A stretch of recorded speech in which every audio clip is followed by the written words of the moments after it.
Breaking చూస్తున్నాం. ఏపీలో ఎన్నికల వేడి మొదలైంది. ఈ నేపథ్యంలో ఈసీ కూడా తమ ఓట్ల జాబితాను ఖరారు చేసేందుకు తీవ్ర కసరత్తు చేస్తోంది. అందులో భాగంగానే ఏపీలో అసెంబ్లీ ఎన్నికలకు అవసరమైన ఏర్పాట్లను పరిశీలించేందుకు 3 రోజుల పాటు కేంద్ర ఎన్నికల కమిషన్ పర్యటించనుంది. ఎన్నికల అధికారుల బృందం ఇవాళ విజయవాడకు చేరుకోనుంది. చీఫ్ ఎలక్షన్ కమిషనర్ రాజీవ్ కుమార్తో పాటు ఎన్నికల కమిషనర్లు రాష్ట్రానికి రానున్నారు. ముందుగా ఓటర్ల జాబితాలో తప్పులు, ఫిర్యాదులపై రాష్ట్ర సీఈఓతో సమీక్ష నిర్వహిస్తారు. కేంద్ర ఎన్నికల బృందం ఈరోజు ఏపీలోకి రానుంది. దీనికి సంబంధించి పూర్తి సమాచారం మా ప్రతినిధి గాలిబ్ అందిస్తారు. గాలిబ్. ఆంధ్రప్రదేశ్ రాష్ట్రంలోని సార్వత్రిక ఎన్నికలపై కేంద్ర ఎన్నికల సంఘం డిమాండ్ చేసింది. కేంద్ర ఎన్నికల సంఘం దృష్టి సారించిందని చెప్పుకోవచ్చు. ఇందులో భాగంగానే గత నెల ఏపీలో పర్యటించిన కేంద్ర ఎన్నికల సంఘం బృందం 2 రోజుల పాటు సమావేశం నిర్వహించింది. ఈ సమావేశంలోని జిల్లా కలెక్టర్లు అట్లాగే ఎస్పీలతో సమావేశం నిర్వహించి ఎన్నికల ప్రక్రియకు సంబంధించి కసరత్తు ఏ విధంగా చేయాలి, ఓటర్ల జాబితాకు సంబంధించి పలు సూచనలు ఇచ్చి పర్యటన ముగించుకొని వెళ్లిన నేపథ్యంలోనే ఇక వచ్చే నెల 2వ వారంలోనే ఆంధ్రప్రదేశ్ రాష్ట్రంలోని షెడ్యూల్ వచ్చే అవకాశం ఉన్న నేపథ్యంలోనే ఇంతకంటే ముందుగానే ఓటర్ల జాబితా సిద్ధం చేయడంతో పాటు ఈ నెలాఖరు కల్లా ఓటర్ల జాబితాకు సంబంధించిన తుది లిస్టును కూడా ఏపీ ఎన్నికల సంఘం ప్రకటించబోతుంది. ఈ నేపథ్యంలోని ఈ రోజు నుంచి 2 రోజులు మొత్తం 3 రోజుల పాటు సిఎస్సి బృందం పర్యటన ఏపీలో ఉండబోతుంది. ప్రధానంగా chief election commissioner Rajiv Kumar అట్లాగే ఎన్నికల కమిషనర్లు అనూప్ చంద్రపాండే, అరుణ్ గోయల్ వీళ్ళ బృందం పర్యటించబోతుంది.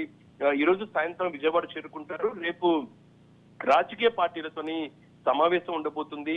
రాజకీయ పార్టీలకు సంబంధించిన సమావేశం తర్వాత ఓటర్ల జాబితాలో తప్పిదాలు, ఫిర్యాదులపై రాష్ట్ర ఎన్నికల ప్రధానాధికారి, జిల్లాల ఎన్నికల అధికారులు, కలెక్టర్లతో కూడా ఈ సమీక్ష సమావేశం నిర్వహించబోతున్నారు. ఈ సమావేశం కంటే ముందుగానే రేపు ఉదయం వివిధ రాజకీయ పార్టీలు కేంద్ర ఎన్నికల కమిషనర్ ను కలవబోతున్నాయి.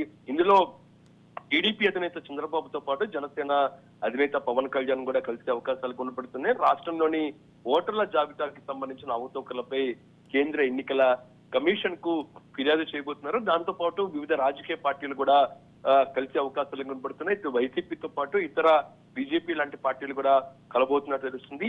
ఈ సమావేశం తర్వాత, రాజకీయ పార్టీలకు సంబంధించిన సమావేశం తర్వాత ఇటు జిల్లా కలెక్టర్లతో పాటు ఎస్పీలతోని ఎన్నికల విధుల్లో పాల్గొనే ఉన్నతాధికారులతోని ఎన్నికల కమిషన్ సమావేశం నిర్వహించబోతుంది. ఇక ఈ నెల 10వ తారీఖున అంటే తర్వాత రోజు ఎల్లుండు ఎన్నికల సన్నద్ధపై ఏపీ సీఈఓ ఎవరైతే ఉన్నారో ఎన్నికల ప్రధానాధికారి ముఖేష్ కుమార్ మీనా ప్రజెంటేషన్ ఇస్తారు. ఆంధ్రప్రదేశ్ లో రాష్ట్రంలోని ఎన్నికల నిర్వహణకు సంబంధించి, దాంతో పాటు సమస్యాత్మక ప్రాంతాలు, అత్యంత సమస్యాత్మక ప్రాంతాలు ఏ విధంగా ఉన్నాయి, ఆ జిల్లాలకు సంబంధించి ఎన్నికల నిధుల కోసం ప్రధానంగా ఉద్యోగులు కావచ్చు, దాంతో పాటు ఇతర అవసరాలు ఏ విధంగా ఉన్నాయి, దాంతో పాటు ఇటు పోలీసుల బందోబస్తు ఎంతవరకు నిర్వహించాలి, కేంద్ర బలగాలను ఎంతవరకు వాడుకోవాలి అనే దానిపై కూడా పూర్తి డాక్యుమెంట్ ప్రెజెంటేషన్ ఆయన ఇవ్వబోతున్నారు. ఆ తర్వాత సాయంత్రం 4 గంటల నుంచి 5 గంటల మధ్యలోని కేంద్ర ఎన్నికల చీఫ్ ఎలక్షన్ కమిషనర్ గా ఉన్న రాజీవ్ కుమార్ ప్రెస్ మీట్ ఉండబోతుంది. రాష్ట్రంలో ఎన్నికల పరిస్థితుల గురించి ఆయన ప్రెస్ మీట్ నిర్మించాడు. ఓవరాల్ గా మొత్తం 3 రోజుల పాటు ఈ సమావేశం నిర్వహించబోతుంది. ఎన్నికల నిర్వహణకు సంబంధించి పూర్తి స్థాయిలో కసరత్తు మీద ఈ 3 రోజుల పాటు పర్యటన ఉండే అవకాశాలు కనపడుతున్నాయి. ఈ రోజు సాయంత్రం ఆయన ప్రత్యేక విమానంలోని గన్నవరం విమానాశ్రయం చేరుకుని విజయవాడ చేరుకుంటారు. రేపు ఉదయం ఎల్లుండు పూర్తి స్థాయిలోని ఆంధ్రప్రదేశ్ లో ఎన్నికల నిర్వహణకు సంబంధించిన కసరత్తుపై chief election commissioner Rajiv Kumar సమీక్షలు నిర్వహించబోతున్నారు.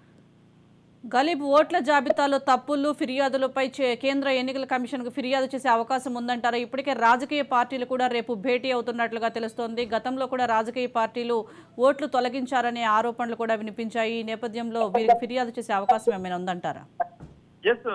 గతంలోనే chief election commissioner Rajiv Kumar ను ఢిల్లీలో తెలుగుదేశం పార్టీ అధినేత చంద్రబాబుతో పాటు ఇటు వైసీపీకి సంబంధించి ఎంపీ విజయసాయి రెడ్డి బృందం, దాంతో పాటు ఏపీ బీజేపీ అధ్యక్షురాలు ప్రధానంగా అధ్యక్షురాలు పురంధేశ్వరి కూడా కలిసి ఫిర్యాదులు చేయడం జరిగింది. ప్రధానంగా రాష్ట్రంలోని అధికార వైఎస్ఆర్ కాంగ్రెస్ పార్టీ దొంగ హౌస్ నంబర్లతోని ఒకే హౌస్ నంబర్ తోని వివిధ రూపాల్లోని ఓటర్లకు సంబంధించిన లిస్టుని ప్రిపేర్ చేశారు. పెద్ద ఎత్తున అధికార యంత్రాంగాన్ని వాడుకొని, ప్రధానంగా వాలంటీర్ వ్యవస్థను వాడుకొని ఈ ఓటర్ల అవతోకలకు పాల్పడుతున్నారు. అది మాత్రం ప్రతిపక్ష పార్టీలన్నీ కూడా ఫిర్యాదు చేస్తే, మరోపక్క వైఎస్ఆర్ కాంగ్రెస్ పార్టీ మరో ఫిర్యాదు చేయడం జరిగింది. ఏపీలో అంటే ఇతర రాష్ట్రాల్లో ఓటు వేసిన వాళ్ళు ఏపీలో కూడా ఓటు హక్కు నమోదు చేసుకున్నారు. దాన్ని పూర్తిగా నియంత్రించాలి. ఒక్కసారి ఓటు వేసే దిశకు కూడా చర్యలు తీసుకోవడానికి మాత్రం ఇటు ప్రధానంగా వైసీపీ ఫిర్యాదు చేసింది. ఈ నేపథ్యంలో రేపు కూడా కేంద్ర ఎన్నికల చీఫ్ కమిషనర్ గా ఉన్న రాజీవ్ కుమార్ బృందం ఏపీకి వస్తున్న నేపథ్యంలోని ప్రధానంగా ఏపీకి సంబంధించి పలు రకాలుగా వివిధ పార్టీలు ఫిర్యాదులు చేసే అవకాశాలు కూడా కనబడుతున్నాయి. అయితే రేపు తెలుగుదేశం పార్టీకి సంబంధించిన సభ ఉన్న నేపథ్యంలో దాన్ని రద్దు చేసుకుని మరి తెలుగుదేశం పార్టీ అధినేత చంద్రబాబుతో పాటు జనసేన అధినేత పవన్ కళ్యాణ్ కూడా చీఫ్ ఎలక్షన్ కమిషన్ కలిసే అవకాశం ఉన్నట్టు తెలుస్తుంది. ఇప్పుడు సంబంధించి పూర్తిగా అధికారిక ప్రకటన రావాల్సి ఉంది.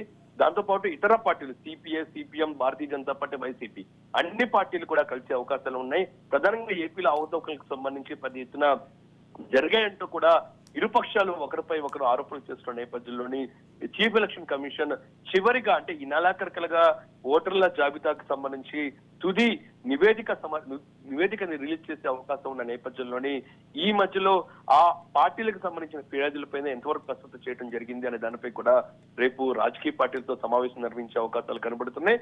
ఈ సమావేశాల తర్వాత ఈ 2 రోజుల పర్యటన తర్వాత ఈ నెలాఖరుకి తుది జాబితాను రిలీజ్ చేసే అవకాశాలు. Right, thank you Ghalib.